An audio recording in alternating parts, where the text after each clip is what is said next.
Nani garu, sir, good afternoon, sir. Good afternoon అండి. Sir, I am Sridhar, a senior journalist with Vijayawada Hindu andi. Sir, recently in the India Today interview ఒకట్లో జగన్మోహన్ రెడ్డి గారు ఒక మాట అన్నారండి. He just said a thing very straightly. He said, I am going to people on my face. నా ముఖం చూస్తే ఓటేయమంటున్నాను. ఎమ్మెల్యేలు కానీ ఎంపీలు కానీ who are all contesting, they are irrelevant. What matters is me and my face because I am the chief minister and I am giving all the welfare measures. అన్నప్పుడు how relevant is an MLA and MP in YSRCP party? And don't you think you are being irrelevant లాగా అనిపించలేదు మీకు? ఒకటండి, all set and that is his confidence. So whatever he has done as the chief minister Andhra Pradesh from 19 to 24, I believe he has delivered whatever he promised. ఇప్పుడు see 2,60,000 crores of welfare and lot of development. ఇప్పుడు మీకు capital expenditure లేదు అని చెప్పి చంద్రబాబు నాయుడు గారు ప్రతిపక్షాలు అభివృద్ధి లేదు అంటున్నారు. నేను ఈ 4 నెలలు దాదాపు 4 నెలలు అయింది వైసీపీలో చేరి. నేను 4 నెలల్లో నేను విలేజ్లో తిరుగుతుంటే దాదాపు 11,000 విలేజ్ సెక్రటరీస్ ఓన్ బిల్డింగ్లు కట్టారు. దాదాపు 10,000 చిల్లర రైతు భరోసా కేంద్రాలు ఓన్ బిల్డింగ్ కట్టారు.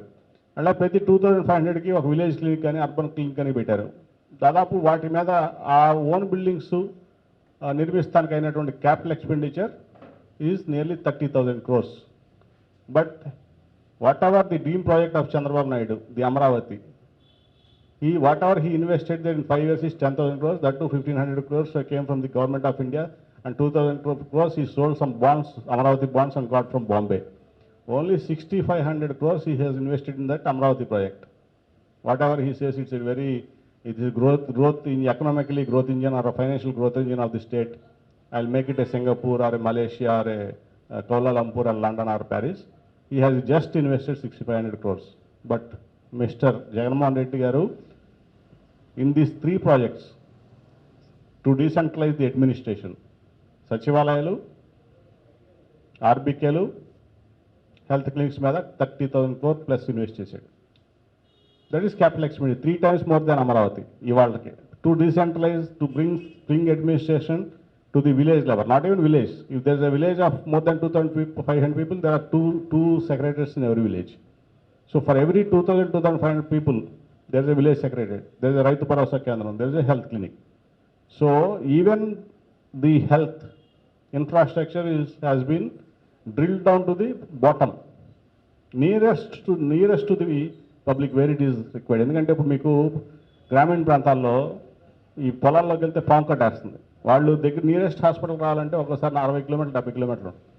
ఇవాళ ఈ ఏదైతే హెల్త్ క్లినిక్లు పెట్టాడో దాంట్లో 5 నిమిషాల్లో ఎక్కడి నుంచైనా హెల్త్ క్లినిక్ దగ్గర ఉంటున్నారు. ట్రీట్మెంట్ దాదాపు 140 types ఆఫ్ ట్రీట్మెంట్స్ కానీ మెడిసిన్స్ కానీ ఇస్తున్నారు. అట్లాగే సెక్రటరియట్లో దగ్గర వాలంటరీ వ్యవస్థ పెట్టారు. 50 ఫ్యామిలీస్కి ఒక వాలంటరీ పనిచేస్తుంటే ఇమీడియట్గా ఫోన్ చేస్తే సెక్రటరియట్కి వెళ్ళి 500 types of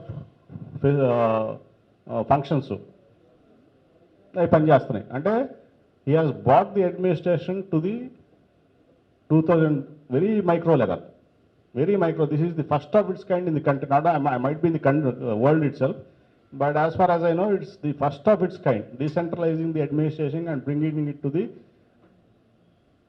small village level. This is the first time in the country, first of its kind in the country.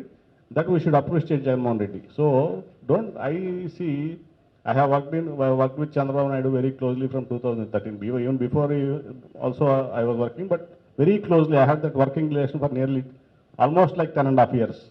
But I know his work. When he is in power, he will be very different. When he is out of power, he is very different. So he will twist tongue however he wants. So that is the standard of Mr. Chandrababu Naidu. I can't comment on that. Thank you. ఇప్పుడు భారతదేశం shaking పొజిషన్లో ఉన్నది. ఎందుకంటే NRC, CIA, ముస్లిం రిజర్వేషన్లు వగైరాల మీద ఉన్నది. మీ వైఖరి hat trick winnowing అయితే ఏమిటి, ఎలా ఉంటుంది? భారతదేశంలో భిన్నత్వంలో ఏకత్వం ఉంటుందా లేదా? దాని మీద క్లారిఫికేషన్ కావాలి. అంటే నేను 3వ సారి విన్ అవ్వడానికో 2వ సారి విన్ అవ్వడానికో ఈ సమాజాన్ని మొక్కలు చేయాలన్నది ఆలోచన కాదు. మీ అందరికీ కూడా తెలుసు నేను ఎట్లా పనిచేస్తానో లేకపోతే నా ఆలోచన విధానం ఎట్లా ఉంటుందో. మీరు ఇంతకుముందు అబ్జర్వ్ చేస్తే లాస్ట్ టైం కూడా ఎన్ఆర్సీ సిఏకి ఎగ్నెస్ట్గా ఓటేసినటువంటి ఏకైక ఎంపీ ఈ 25 మందిలో నేను ఒక్కడినే.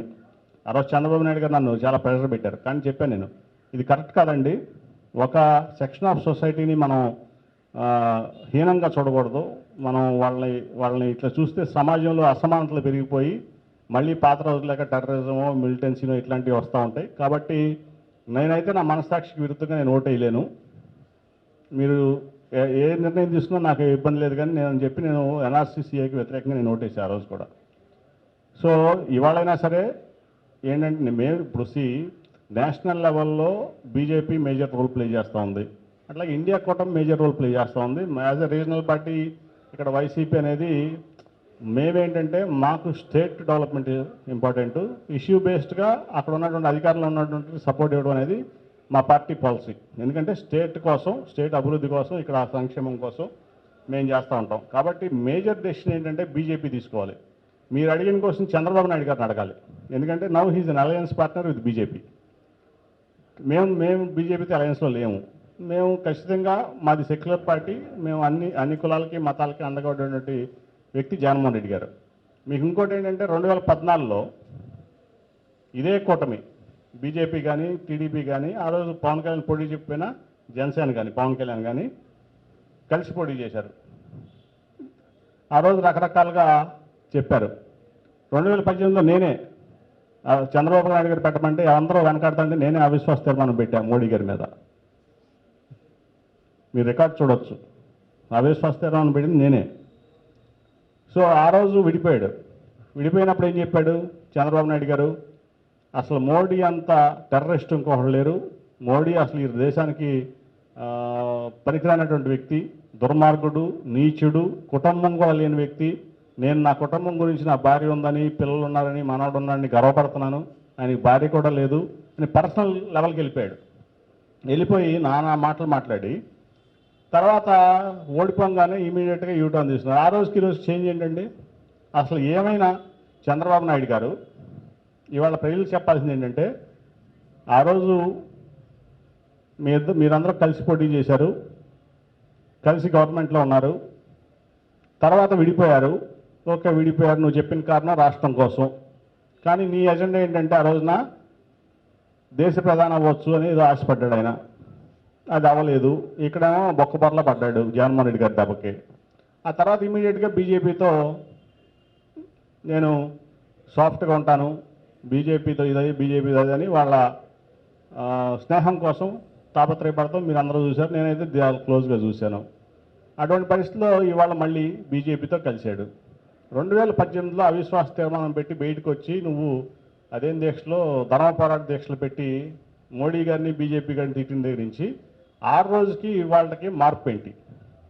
పోనీ బీజేపీ కానీ మోడీ గారు కానీ నువ్వు ఆ రోజు ఏదైతే విడిపోయావో ఆ హామీలు మళ్ళీ వాళ్ళ పూర్తి చేస్తాను నీకు మాట ఇచ్చారా అనేది. అట్లాగే ఇప్పుడు ముస్లింల మీద ఎన్ఆర్సీనో సిఏనో రకరకాల ఇష్యూస్ ఉన్నాయి. వాటన్నిటి మీద సమాధానాలు చెప్పాల్సిన వాళ్ళు బీజేపీ, అట్లాగే ఆయన అలయన్స్ పార్ట్నరు పవన్ కళ్యాణ్ గారు కానీ చంద్రబాబు నాయుడు గారు కానీ. Thank you.